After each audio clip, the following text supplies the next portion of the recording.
My name is Jason Metters, and I work with David Smith at 15 Square. I'd like to talk a little bit today about our Stories campaign, which we believe and we hope will make a difference in dispelling the myth that men do not complain or that there are no people who stand against this. I was first introduced to the topic of genital autonomy 10 years ago.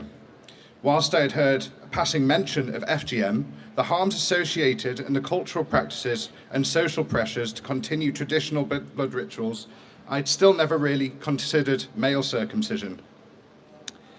I'd never heard those conversations, and intuitively to me, the concept alone was uncomfortable, but my curiosity outweighed my initial discomfort. In retrospect, I think that this is true for most individuals when it comes to discussing deeply personal and intimate issues. There is the perfect storm for a difficult conversation: sexual health, moral philosophy, and, as I would soon learn, men's mental health. Unfortunately, the religious and social environment only makes this more complex, as those affected are put in positions of having to defend their struggles or exhaust themselves by informing each other, each individual that they open up to, about the background to this issue. This is true even when they are discussing their health with professionals, as we've seen countless times with our service users. As I started to explore this concept, I found the most intuitive approach would be to listen to those who have advocated male circumcision and to listen to those who are against. The fours included well-meaning sentiments of social initiation, identity, and duty, all very benign and even virtuous in most settings, were it not for the arguments against. Very quickly, I heard a myriad of first-hand accounts from men that had written into 15 Square with serious complaints, most subjected to the practice against their will at a young age before they could consent, and many of them admitting that they had never publicly talked about their feelings out of fear of ostracization and social stigma and a sense of vulnerability. These stories shocked me, whilst at the same time making absolute sense. And we see this self-censorship in men's health even without the issue of genital autonomy. One of our key projects this year will be the release of the 15 Square Stories project. This project is an anthology of anonymous stories submitted to our organisation that feature the lived experiences and qualitative documentary accounts of the men and their families who have experienced this. These will be available after our official launch at the end of this month. So please, if you are curious about the lived experiences of men, keep an eye out on our website. Our hope is that if more people talk, the more that the harm can be documented and inform research. These stories of men affected must become part of the social zeitgeist and open to free discussion. Whilst we firmly believe that a 30-second Google search will point individuals to communities of others that have been negatively affected, we hope that the willful and intentional ignorance perpetuated by some public figures will become self-evident in coming years to those who are familiar with this subject. This year in the UK, one prominent pro-circumcision fanatic was on record for at least the third time stating the following: "I have never heard anyone from cutting cultures complain about circumcision," or words paraphrased to that effect. Each time he has made this claim, he has been midway through debates and discussions with individuals from people from cutting cultures. 3 times he makes the argument to 3 different people from cultures that he claims he has never heard from. This is a modern story of the boy who cried wolf, and this defense is beginning to crumble. I would like to finish by reading some of the anonymous words submitted by men as part of our upcoming campaign launch, all of them focused in some way on the social environment and the challenges that our societies burden these men with. I hope that you will share these stories and use them to inform professionals and policymakers in the coming months. The first extract. I grew up deeply ignorant about everything sexual or intimate in a culture that treated sex as a source of great shame. The depths of my ignorance are shocking to me now. How much was hidden and never spoken of? Extract 2. This practice traumatized me, and I have been mocked by my own family for raising concern about it. I feel absolutely broken. I feel helpless, defective, and punished. I just don't think I'll come to terms with it. I've been told that it was to stop me from feeling pleasure.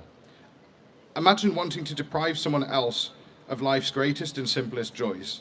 Culturally, I have cut ties with my extended family due to it. Extract number 3. Over the last 20 years, I have come to understand the massive ignorance and deception that allows our society to collude with the legal mutilation of boys' genitals, the minimizing of harms inflicted, the denial of the considerable risks of surgery on infants and young children, and the denial of any adverse consequences and the daily discomfort that victims experience. Extract number 4. Sexually, I have always felt diminished. Masturbation as a teenager was often painful as the cutting left me with too little skin. For years, I thought that this was an indication of intense arousal, but I came to realize that it was because so much skin had been cut away and leaving the tight and intensive scar tissue. Extract number 5. And this I actually found a very interesting, logical approach to this practice. Parents have two options, to circumcise or not. Their child, once grown, will have a preference to be circumcised or not. That gives us 4 possible outcomes.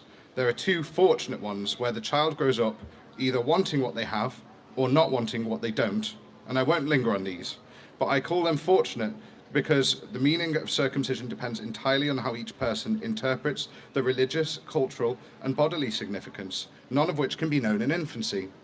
So what happens when parents get it wrong?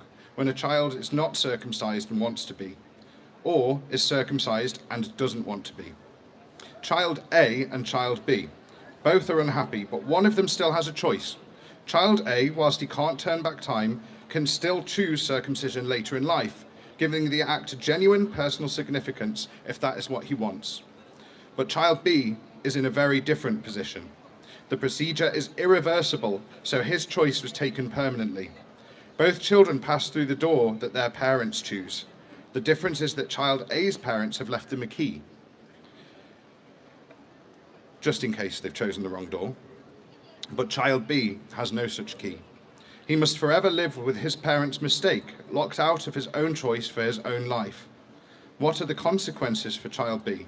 The truth is that society has very little idea, and it's not surprising.